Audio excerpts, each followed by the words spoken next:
پیسہ مینج کرنا صرف امیر لوگوں کا کام نہیں، ذمہ دار لوگوں کا کام ہے۔ آمدنی چھوٹی ہو یا بڑی، سسٹم ضروری ہے۔ اگر آپ پیسے کو کنٹرول نہیں کرتے تو پیسہ آپ کو کنٹرول کرے گا۔ چھوٹی شروعات کریں، سادہ اصول فالو کریں، کنسسٹنسی رکھیں اور آہستہ آہستہ آپ کی فائنینشیل لائف بدلنا شروع ہو جائے گی۔ اگر آپ پیسہ مینج نہیں کرتے تو کیا ہوتا ہے؟ ہر مہینے سٹریس ہوتا ہے، ایمرجنسی میں ادھار لینا پڑتا ہے، سیونگز صفر رہتی ہیں، مستقبل غیر ضروری محفوظ ہوتا ہے، مواقع ہاتھ سے نکل جاتے ہیں اور سب سے بڑی بات کہ آپ ہارڈ ورک کرتے رہتے ہیں اور لیکن پروگرس محسوس نہیں ہوتی۔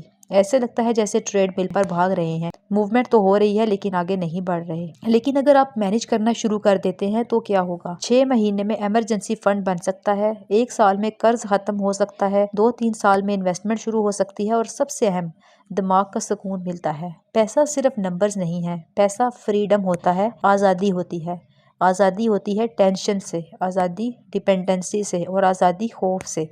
ذرا سوچیں، مہینے کی 1 تاریخ ہے، سیلری اکاؤنٹ میں آ چکی ہے، دل خوش ہے، پلاننگ بن رہی ہے، اس بار کچھ سیو بھی کروں گا، اس بار فضول خرچی نہیں کروں گا۔ پھر کیا ہوتا ہے؟ اس بار فضول خرچی نہیں کروں گا، پھر کیا ہوتا ہے؟ 2 دن بعد آن لائن شاپنگ، 3 دن بعد فل گروسری کارٹ، ویکینڈ پر فیملی ڈنر اور بیچ میں 2-3 فوڈ ڈیلیوری آرڈرز۔ 10 تاریخ تک اکاؤنٹ ہلکا، 20 تاریخ تک ٹینشن شروع اور 25 تاریخ تک ایک ہی جملہ، پتہ نہیں پیسہ کہاں چلا جاتا ہے۔ اگر آپ پیسہ مینج نہیں کرتے تو پیسہ آپ کو مینج کرنا شروع کر دیتا ہے۔